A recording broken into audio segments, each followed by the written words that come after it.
O'rtoqlar, GM 2026-yilda sotiladi. Assalomu alaykum. Uzbek podkasti yangiliklar rubrikasiga xush kelibsizlar. Sizlar bilan bugun men Nurzod Nurali qaynoq yangiliklar bilan fikrlashamiz, fikr almashamiz, maslahatlashamiz va yangiliklarni mulohaza qilamiz.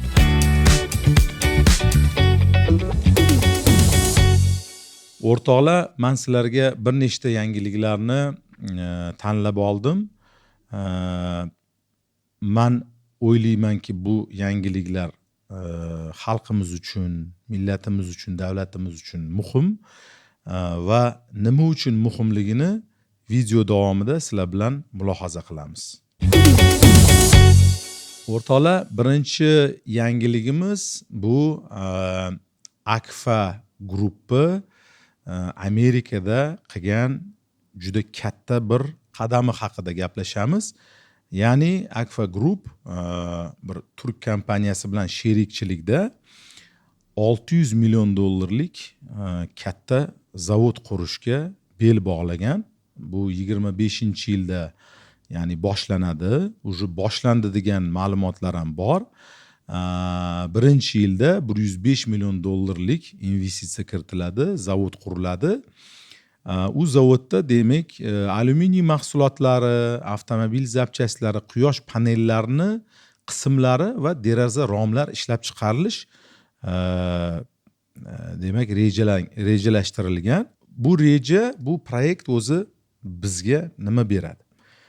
Demak, bu proyekt O'zbekiston tarixida, investitsiya tarixida Amerikaga bo'lgan birinchi ofitsialniy katta investitsiya. Shu paytgacha bilamiz, demak, trak sotib olish uchun, fondoviy birjada pul aylantirish uchun mayda-chuyda, endi ofitsialniy bo'lmagan mayda, lekin общий qiymati katta bo'lgan investitsiyalar amalga oshirilgan. Lekin ular ofitsialniy emas, hech qayerda bir ko'rinmaydi, o'sha bir sohani ichida qolib ketadi. Bu Akfani $600 million zavodi, bu birinchi o'zbek biznesini orasida birinchi katta proyekt. Amerikaga investitsiya qilib erta zavod qurilishi menimcha juda zo'r narsa deb bilaman. Bilasizlarmi, Amerika bozori biznesmen uchun juda yaxshi va daromadli. Sababi Amerikani pul to'lash salohiyati bilamiz dunyoda eng katta. Birinchi loyiha odatda Amerika biznesmenlar orasida, davlat orasida zo'r bo'lishi, qonun jihatdan, biznes madaniyati jihatdan, qurilish jihatdan, realizatsiya jihatdan zo'r yo'lga qo'yilsa, bu albatta 2-chi, 3-chi, 4-chi, 10-chi, 20-chi loyihalar uchun poydevor sifatida demak ishlab beradi. Bu narsaga qanaqa qarashimiz mumkin? Endi har xil qarash mumkin. O'zbekistondagi pul shuni O'zbekistonga tiksa bo'lardi deyish mumkin. Bu pul O'zbekistonga emas, Amerikaga tiqilgan taqdirda ham Amerikani o'zida $100 million, 500 million qilgan taqdiringizda ham u biznes o'zbeklarning biznesi. Odatda biznes qaysidir davlatda qilinsa, o'sha yerda kengayadi va topilgan daromad o'z davlatiga qaytib boradi. Bu degani ertaga Xudo xolisa bu proyekt yaxshi bo'lsa, O'zbekistonga topilgan daromad qaytib investitsiya bo'lib qaytib kiradi. Endi Jahongir akani hamma har xil inson deb ta'riflashi mumkin, lekin biznesmen sifatida qilgan ishlari, qilgan yutuqlari, ochgan bunaqa masshtab biznes qilganiga qaraganda eng kamida nimani tushunamiz? Kerakli joyga kerakli odamlarni qo'yib, kerakli organizatsionniy qismni qilish qo'lidan zo'r keladi. Ya'ni biznesmenni asosiy qiladigan ishi ham kerakli biznes protsesslarni yaratilishiga to'g'ri odamni qo'yishi. Albatta biznesmen o'zini ustida ishlasa, qancha aqlli bo'lsa, u shuncha yaxshi bo'ladi.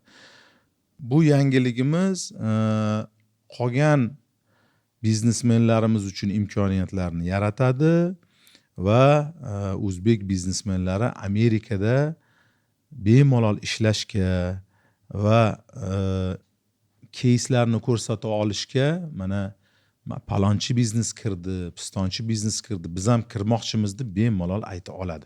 Bu eshiklarni ochilishi hisoblanadi va eshiklarni ochilganligi bilan hammamizni tabriklayman.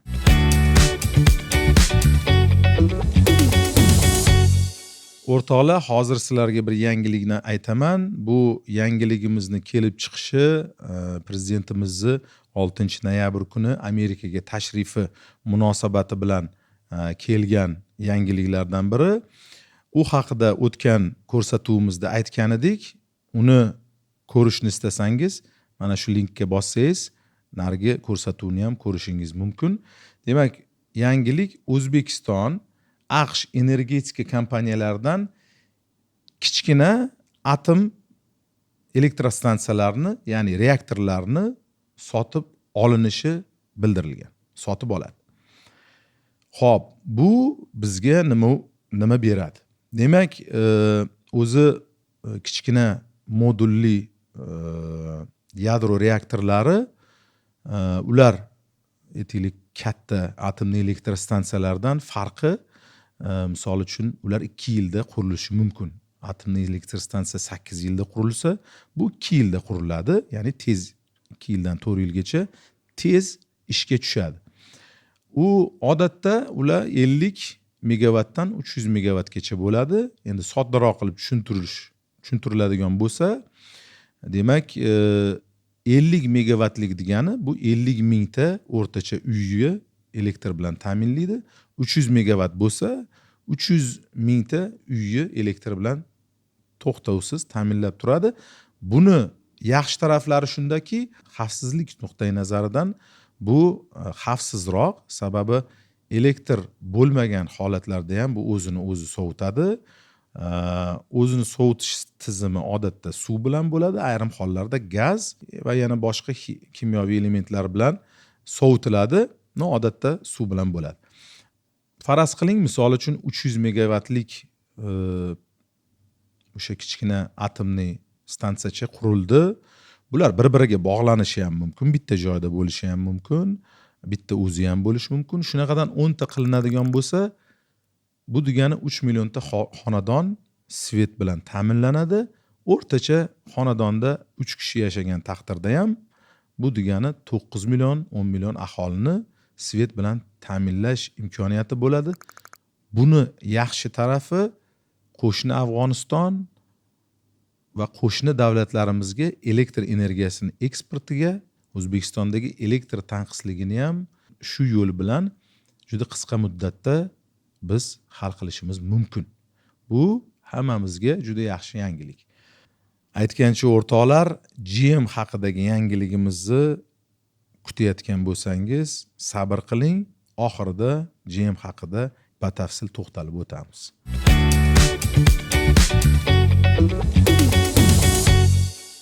Xo'p, 3-chi yangiligimiz selxoz haqida bo'ladi. O'zbekiston bilamiz, agrar davlat, iqtisodiyotda juda katta ulushi agro sohasiga tegishli. Demak, 6-noyabrdagi uchrashuv jarayonida yana bir kelishuv amalga oshirildi. Bu Amerikadan 2 milliard dollarlik selxoz texnika 3 yil ichida import qilinadi. Xo'p, bu bizga nima beradi? To'g'ri, bu Xitoy texnikalari bilan solishtirilsa, Amerikan texnikalari qimmatroq. 2, balki 3 barobar qimmatroq bo'ladi. Bizga bu narsa kerakmi? Kerak emas deyishimiz mumkin. Lekin bir narsani to'g'ri tushunishimiz kerak.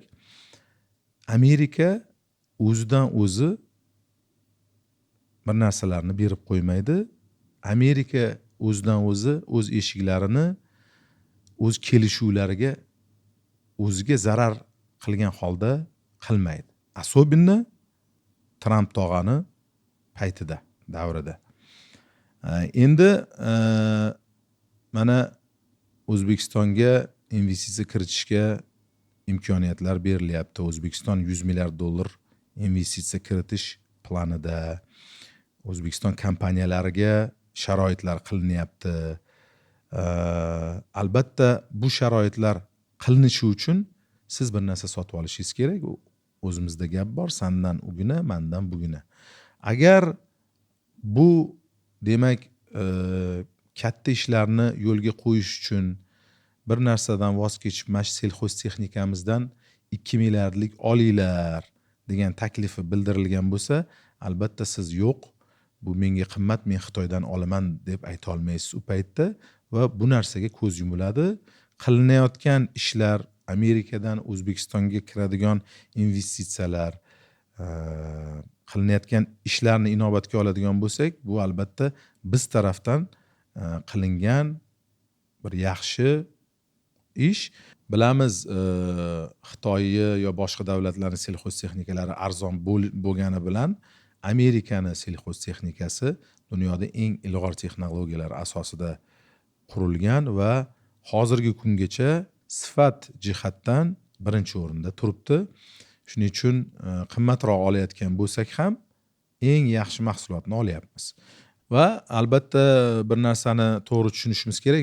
Bu yerda bir tomonlama investitsiya kiritilish emas. Bu yerda Amerika ham nodir metallar bo'yicha va boshqa jabhalarda katta investitsiyalarni kiritadi. Sababi Amerika qudratli davlat va rivojlanayotgan davlatlar munosabatida orada ko'proq investor bo'ladi. Rivojlanib bo'lgan mana Yaponiya, Saudiya Arabistoni, Qatar dey davlatlarda albatta ular katta investitsiyalar kutadi va bilamiz, Trump yaqinda bunaqa katta investitsionniy demak paketlarni, kelishuvlarni amalga oshirdi.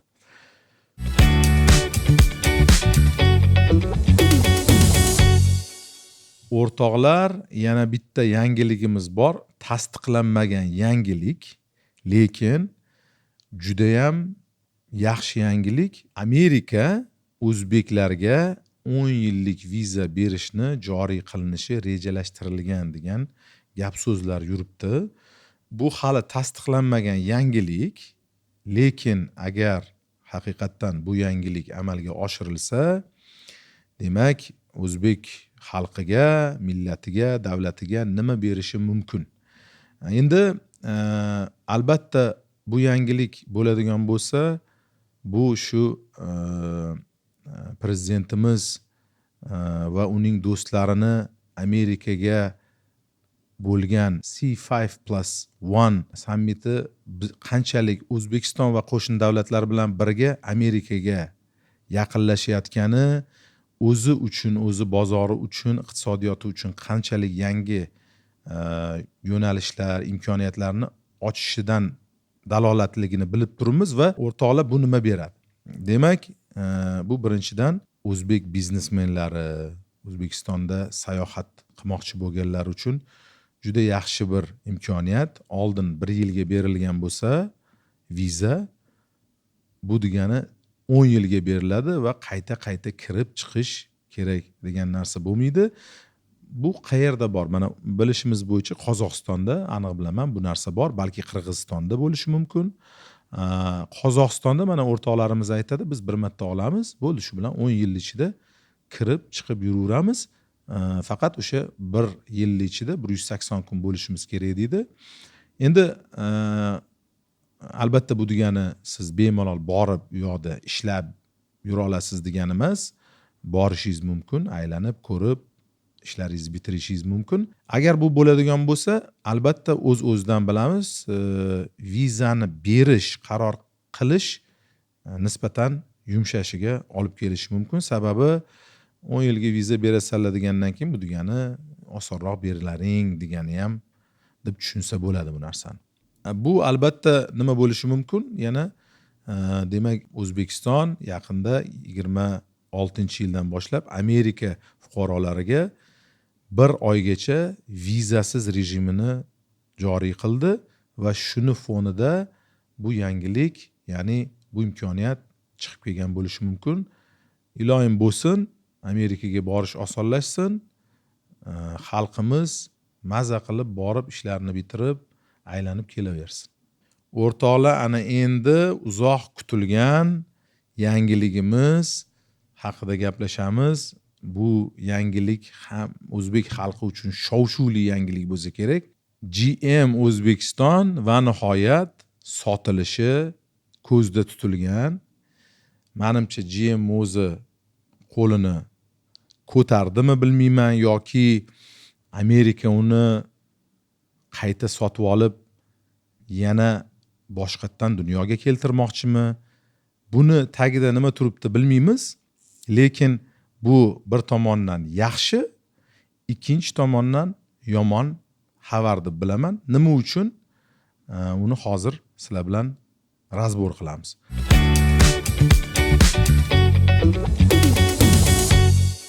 GM aksariyat aksiyalari O'zbekiston davlatiga tegishli.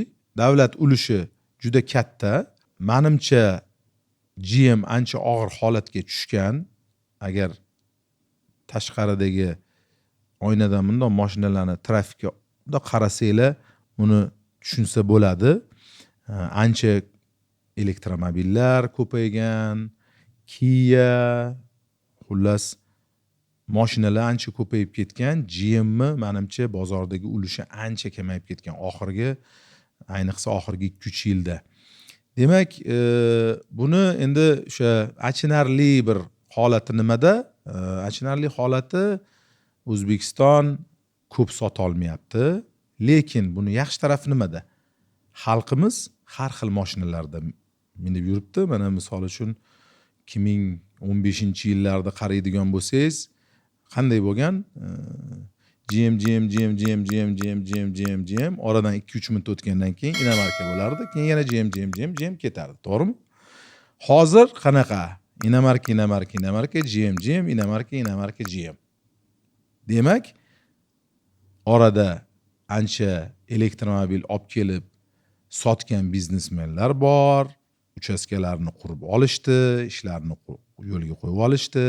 Menimcha elektromobillarni ko'payishi endi o'zi shundoq ham ob-havomiz sal yomon bo'lib turgan paytda ancha foyda deb bilaman. Va aytaylik, rang-baranglik, har xil mashinalar xalqqa menimcha GM Amerika sotib olgani yaxshiroq deb bilaman. Endi balki yomonroq bo'lishi mumkin. Endi buni vaqt ko'rsatadi, o'rtoqlar. Agar Amerika sotib olib O'zbekiston elektromobillarni yoki boshqa kompaniyalarni kirishiga yana monopoliya ochadigan bo'lsa, bunga ishonish qiyin hozirgi siyosat bilan. Agar shunaqa qiladigan bo'lsa, bu albatta o'zimiz uchun, xalq uchun bu unaqa yaxshi yangilik bo'lmaydi. Men o'ylashim bo'yicha Amerika qayta sotib olib, o'sha raqobatga o'zini menejmenti orqali kirmoqchi bo'lsa kerak deb o'ylab turibman. Sizlar xavotir olmanglar. Cobalt ham, Gentra ham legenda bo'lib qoladi. Bunga shubha yo'q. O'zbek xalqi mana Tikolar qancha yo'q bo'lib ketgan bo'lsa ham, baribir haligacha Tiko, Damaslar bor, Epikalar yuribdi. Menimcha Gentralar, Cobaltlar hali yana bir 15 yil kamida 20 yil yuradi. Даже 2050-yilda ham kimnidir uyida yangi ballonlari osilgan Gentra tursa, hayron bo'lmanglar. O'rtoqlar, men o'zimning fikrimni aytdim. Mana sizlarning fikringlar bo'yicha GM qolsa yaxshimi? O'zbekistonda, ya'ni davlatda, yoki Amerikaga sotilsa yaxshimi? O'z fikringizni izohlarda qoldiring va biz sizni fikringizni eshitib, yana keyingi ko'rsatuvlarda u fikrlar bo'yicha albatta maslahatlashamiz. O'rtoqlar, sizlar bilan Nurzod Nurali YouTube'da O'zbek Podcast kanaliga obuna bo'lish esdan chiqmasin. Va siz bilan xudo xolasa keyingi rubrikalarda, keyingi ko'rsatuvlarda ko'rishguncha. Rahmat.